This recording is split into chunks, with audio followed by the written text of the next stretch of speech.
राना साहब, सवाल तो ये उठ रहा है ना कि नैब तरामीम की जो स्ट्रीमिंग चल रही हैं उसको अभी तक उसको लाइव स्ट्रीम किया गया है। आज ऐसी क्या खास बात थी कि लाइव स्ट्रीम नहीं किया गया? देखिए, सबसे पहले बात तो ये कि ये बड़ा क्लियर होना चाहिए, प्रेरोगेटिव सुप्रीम कोर्ट का है। नंबर 1।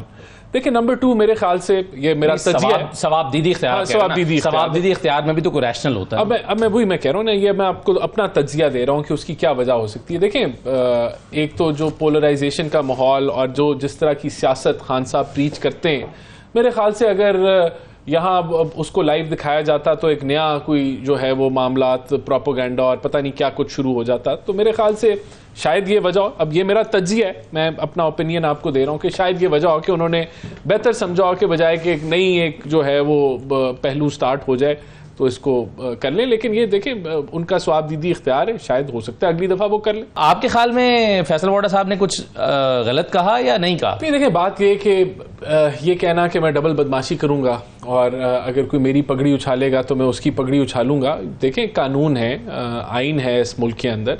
अगर कोई बदमाशी करता है तो उसके लिए भी कानून है, अगर कोई पगड़ी उछालता है तो उसके लिए भी कानून है। तो ये कहना कि अगर कोई मेरी तरफ फायर करेगा तो मैं भी उसकी तरफ फायर करूंगा, या कोई जो है वो कातलाना हमला करेगा तो मैं भी कातलाना हमला करूंगा। ये जेनेरिक डिस्कशन नहीं थी ना। देखिए, मखसूस जजेस के ऊपर मैं वही कह रहा हूं। तो मैं कहता हूं कि उन्होंने कुछ जो बातें की वो उनसे एग्री कर सकते हैं, लेकिन ये जो उन्होंने बात की उनको नहीं करनी चाहिए थी। अच्छा। पगड़ी उछालने वाली और उसका जवाबी कार्रवाई और फिर जो बदमाशी और उसकी डबल बदमाशी। देखें, अगर हमने आइन और कानून के पैराए में रहना है तो फिर हमें उसी की बात करनी चाहिए। तो टिट फॉर टैट वाला कानून नहीं है। उछाली थी कि फैसल वाडा साहब को ये प्रेस कॉन्फ्रेंस करनी पड़ी होगी। देखिए, तो आप उनसे पूछें, ये कोई हमारे कहने पे तो उन्होंने प्रेस कॉन्फ्रेंस नहीं की। उनकी अपना वो दिल कर रहा होगा इस मौजू के ऊपर बात करने के लिए, तो उन्होंने बात कर ली और वो अपना स्टैंड ले रहे कि मैं बिल्कुल ठीक कह रहा हूं। तो ठीक है, कल अगर जब उनको बुलाएंगे तो अपना जवाब देंगे। आपके जाना कह रहे थे कि उन्हें ये नहीं कहना चाहिए था। चलिए, मैं आप साहब की और प्रजोदर साहब की इस पर राय लेता हूँ। देखिए, आखिरकार अटॉर्नी जनरल ने भी बात की, अतात तारड़ साहब ने भी बात की। उन्होंने एक जो है मैं कहता हूँ तहजीब के दायरे में बात की। तो बात अल्फाज का चुनाव बड़ा मैटर करता है। तो वो आप उस पैराए में भी बात करें तो अच्छी बात है। तो मैं तो कम से कम बदमाशी और डबल बदमाशी को मैं नहीं सपोर्ट करता। राना साहब, अब जो दोहरी शहरियत का मामला है, इस पर तो डिबेट हो सकती है, यहाँ पे भी हो सकती है, पार्लियामान में भी हो सकती है, अदालत में भी हो सकती है, बाहर भी कहीं हो सकती है, प्रेस कॉन्फ्रेंस में भी हो सकती है कि दोहरी शहरियत वाले को जज बनना चाहिए या नहीं बनना चाहिए। लेकिन अभी जो कानून है उसके मुताबिक तो कोई कदगन ही नहीं है। ये तो फिर आपका काम है कि इस पे कानून बनाए। नहीं, बिल्कुल ठीक कह रहे हैं। अब अगर कानून नहीं है तो और कोई कदगन नहीं है तो ये अभी तो इशू नहीं है। लेकिन ये पब्लिक डिबेट का अब हिस्सा बन गया ना, क्योंकि दोहरी शहरियत के ऊपर पहले सियासतदानों पे उंगली उठती रही है। आपको याद होगा इकामा पे मियां नवाज शरीफ को निकाला और किस तरीके से सियासतदानों के लिए तो कानून मौजूद है ना। बिल्कुल, मैं वही कह रहा हूं, लेकिन पब्लिक डोमेन में ये डिबेट में कह रहा हूं। मैं ये नहीं कह रहा कि इस बुनियाद पे अब आप जो है कोई वो करें। अगर कानून में, ये तो मैं क्योंकि लॉयर नहीं हूं, ये बेहतर बता सकते हैं कि अगर कानून नहीं है ऐसा कोई तो फिर उसमें कोई कदर नहीं। आज कानून ले आएंगे, बिल्कुल लाना चाहिए। तो अगर लाना चाहिए और आ जाए तो उसके बाद कोई जज नहीं लग सकता। बिल्कुल ये कानून मेरे ख्याल से तो होना चाहिए, क्योंकि जहां सियासतदानों के ऊपर यही वजह है कि आप जहां मुल्क के फैसले कर रहे हैं, मुल्क की डायरेक्शन का तयन कर रहे हैं, और यहां जज जो हैं, जो लोग मुल्क के लिए फैसले कर रहे हैं, उनके मुस्तकबिल का तयन कर रहे हैं, तो फिर दोनों पे अप्लाई होना चाहिए। तो अगर अभी कदगर नहीं है तो इसके ऊपर होनी चाहिए। मेरा ये ख्याल है। किस जज की बात हो रही है दोहरी शहरियत की? देखें, आपके इल्म में है ये बात, तो ये भी बाबर सत्तार साहब जो है उनके पास तो ग्रीन कार्ड है, लेकिन इसके ऊपर देखें ना, इकामा पे एक प्रेसिडेंट है या नहीं है कि वज़ीर-ए-आज़म को किसी जज के ऊपर तो नहीं अप्लाई हुआ। वो तो हमने तस्लीम कर लिया ना कि वो कानून अगर नहीं है तो होना चाहिए। तो उसके ऊपर डिबेट बिल्कुल होगी इकामा पे। वो फिर वो जो जिसने भी लेजिस्लेट जब होना है तो उस पर यह भी होगा कि दोहरी शहरियत कार्ड की बुनियाद पर दोहरी शहरियत को बुनियाद बनाकर जस्टिस बाबर सत्तार साहब पर तनकीद जायज है आपके ख्याल में? देखिए, मेरे ख्याल से क्योंकि नंबर 1 उनके पास वो दोहरी शहरियत का हामिल नहीं है, नंबर 2 ऐसा कोई कानून मौजूद नहीं है जो दोहरी शहरियत को रोकता हो। देखिए, कानून का तो हो रही है, जैसे बाबर सत्तार पर क्या है? उसकी वजह ये है कि आपने जो हाईएस्ट ऑफिसर है आपके जो सीट है वज़ीर-ए-आज़म की, वो इस चीज पे फारिग हो चुके हैं कि हमारा इलेक्शन चोरी हुआ। आप कहते हैं कि जाएं अदालत के ट्राइब्यूनल्स के पास। लाहौर हाईकोर्ट ने ट्राइब्यूनल्स के लिए जजेस के नाम भेजे हुए हैं, वो नोटिफाई नहीं हो रहे। तो इलेक्शन कमीशन के बारे में आप ये नहीं समझते?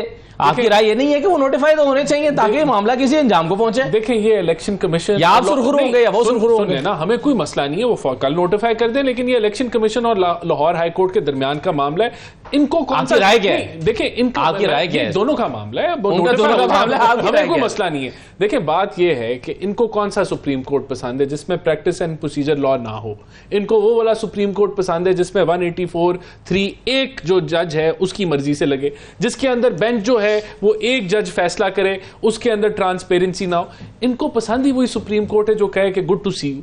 अब इनके वो सारे मामला खत्म हो गए तो अब इनको फैसले जो हैं वो पसंद नहीं आ रहे। बात यह है यही अदलिया इनको रिलीफ देती है तो वो ठीक है, वो नहीं देती तो वो खराब है। अभी भी देखें, हम तो समझते हैं इंडिपेंडेंस ऑफ जुडिशरी के साथ हम खड़े, पूरी मियां शहबाज शरीफ प्राइम मिनिस्टर जो है उसके साथ खड़े। सुप्रीम कोर्ट में मामला है, देखें हमें उस पर एतमाद होना चाहिए कि वो इस तय पे पहुंचेंगे और मामला जो है वो बेहतर हो जाएंगे। बस इतनी सी बात है। अब इसके ऊपर ये प्रोपेगेंडा करें कि जी उस जज के खिलाफ बात कर दी, फलाने के खिलाफ कर दी। एग्जीक्यूटिव का ये भी काम है कि वो अदारों को भी प्रोटेक्ट करे। अदारों के पास भी जो है कोई इंफॉर्मेशन मिनिस्ट्रियां नहीं चल रही कि वो जो है सियासी मामलात के अंदर आए। तो ये एग्जीक्यूटिव का जो है एक कंसर्न होता है कि वो अदालतों को जहां प्रोटेक्ट करना है वहां अदालतों को भी प्रोटेक्ट करें, अदारों को भी प्रोटेक्ट करें और मामलात को आगे कि हमारा इलेक्शन चोरी हुआ, आप कहते हैं कि जाएं अदालत के ट्राइब्यूनल्स के पास।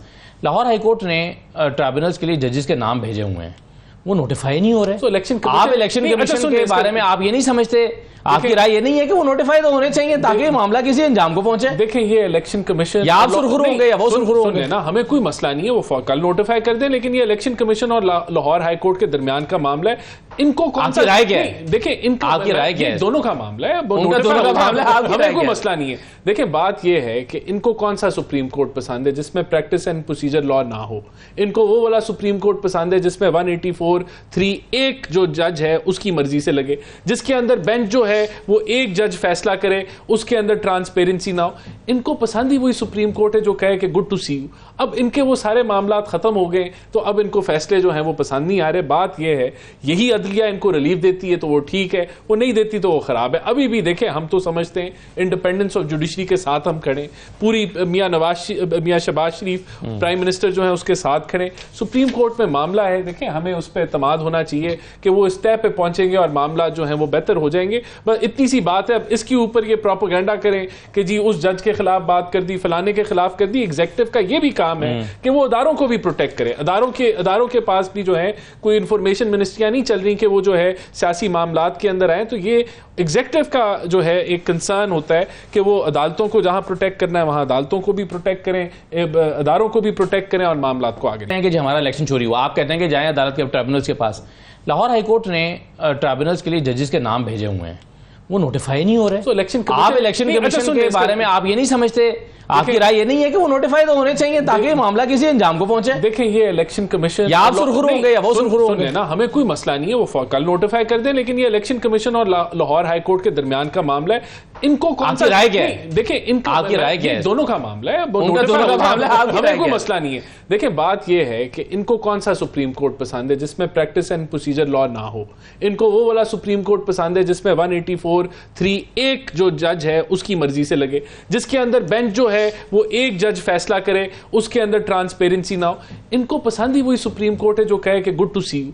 अब इनके वो सारे मामला खत्म हो गए तो अब इनको फैसले जो हैं वो पसंद नहीं आ रहे। बात यह है यही अदलिया इनको रिलीफ देती है तो वो ठीक है, वो नहीं देती तो वो खराब है। अभी भी देखें, हम तो समझते हैं इंडिपेंडेंस ऑफ जुडिशरी के साथ हम खड़े, पूरी मियां शहबाज शरीफ प्राइम मिनिस्टर जो है उसके साथ खड़े। सुप्रीम कोर्ट में मामला है, देखें हमें उस पर एतमाद होना चाहिए कि वो इस तय पे पहुंचेंगे और मामला जो है वो बेहतर हो जाएंगे। बस इतनी सी बात है। अब इसके ऊपर ये प्रोपेगेंडा करें कि जी उस जज के खिलाफ बात कर दी, फलाने के खिलाफ कर दी। एग्जीक्यूटिव का ये भी काम है कि वो अदारों को भी प्रोटेक्ट करे। अदारों के पास भी जो है कोई इंफॉर्मेशन मिनिस्ट्रियां नहीं चल रही कि वो जो है सियासी मामलात के अंदर आए। तो ये एग्जीक्यूटिव का जो है एक कंसर्न होता है कि वो अदालतों को जहां प्रोटेक्ट करना है वहां अदालतों को भी प्रोटेक्ट करें, अदारों को भी प्रोटेक्ट करें और मामलात को आगे